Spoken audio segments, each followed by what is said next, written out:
What's up everyone, it's Ikra. Tonight we're turning off the lights and diving headfirst into the shadows of Pakistan. I'm not talking about political scandals or economic deep dives. No, tonight we're going darker. We're embarking on a chilling journey through the country's most terrifying real-life horror stories and bone-chilling urban legends.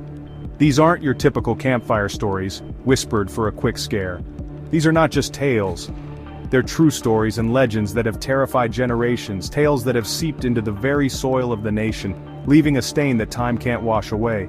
From the bustling streets of Karachi to the remote peaks of Chitral, every corner holds a story that someone wishes they could forget. We're going to peel back the curtain, look at the evidence, and confront the kind of darkness that makes you check over your shoulder. I'm talking about serial killers who confessed in the most theatrical way possible, haunted cinemas where the screams never stopped, and ancient tombs where the dead don't rest.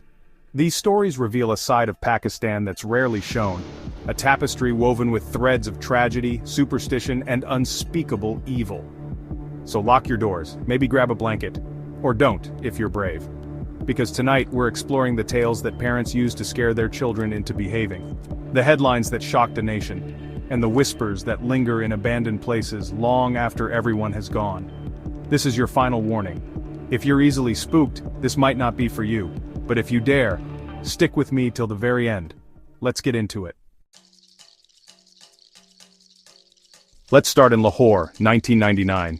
The city is buzzing, but underneath the surface, a silent terror is preying on its most vulnerable street children. One by one, boys are disappearing off the streets, vanishing without a trace. The police are stumped, parents are desperate, and a cloud of fear hangs over the city. Then, out of nowhere, a man named Javed Iqbal walks into the office of a major newspaper. He doesn't just confess, he delivers a detailed, multi-page letter and a diary, meticulously documenting the murder of 100 boys. He wasn't just a killer, he was a self-proclaimed monster who wanted the world to know exactly what he did. Iqbal's methods were the stuff of nightmares. He would lure these kids, often runaways or orphans, with the promise of a meal, a safe place to sleep, the very things they craved most. Once they were in his grasp, he would murder them, and then in a final act of erasure dissolve their bodies in vats of hydrochloric acid. His confession letter didn't just list his crimes, it was a performance.